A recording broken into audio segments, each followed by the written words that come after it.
Today we're throwing the Evergreen Tungsten Jackhammer Chatterbait. It's Northern Strain style. Hit that like and subscribe. Let's go. She swam to the boat like a jitterbug frog. A big bass took her behind the log. The line was good and the pole double bent. Mr. Bass, he came when he should have went. I'm a fishing man out on the lake.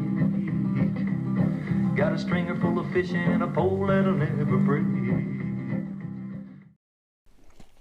All right. Yeah, they came out with a tungsten one. So let's check it out. See if we can see any differences in between the Z-Man and Evergreen collab and this one. The blade looks the same. Split ring looks the same.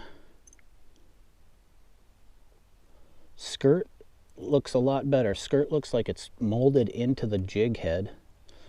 It's got the two-prong trailer holder, and it's got a big decoy hook on it, nice strong hook. What I noticed between the Z-Man and Evergreen collab compared to the tungsten one is that this head is slightly bigger. Now, you would think, wouldn't the tungsten head be smaller? Yeah, that's what I would have thought too, but I guess it's not. I was rigging it up on the YAMAMOTO ZACO. And this is a cool thing I like to do too, is you just get a white jig or a black one, and you just throw on a totally different trailer color. And I just think it looks sweet, and it's something different. Everybody's too busy matching their, oh shoot, sharp hook. Everybody's too busy matching their trailers to their jigs, and then you come by with the two-tone, you know they're biting that.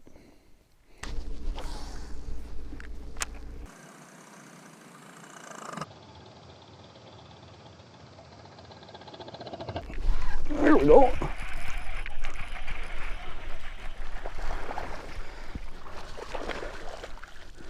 Didn't even feel.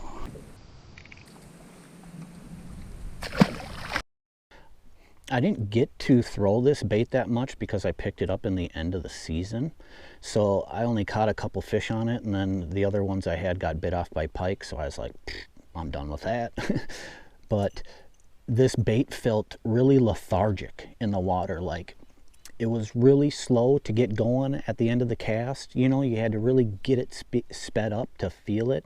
And then if you were reeling too fast, your bait just would wash out constantly. At least that was my experience with it. Maybe I didn't have everything set up right, but yeah. And it just felt like, you know, when you can feel the chatterbait rocking and vibrating, it just felt, you know, like it was half dead. You know, it felt like pretty mute. But also, I was throwing this after I was throwing the OSP metal bladed jig, and that thing thumps so hard, I think anything would feel half dead after throwing that one. Just throwing it on a 7.4 medium heavy Daiwa Tatula chatterbait rod, 20 pound fluorocarbon line, 8-to-1 gear ratio, but I was having to reel it very, very slow, so I went overworked the bait. But I'm gonna look forward to playing with it more next year, and yeah, just another one for the box, a little different sound.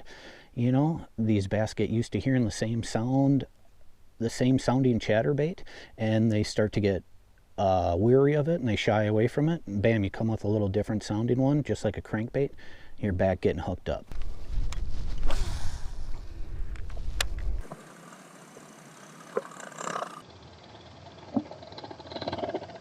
There we go. Slow rolling this old chatterbait.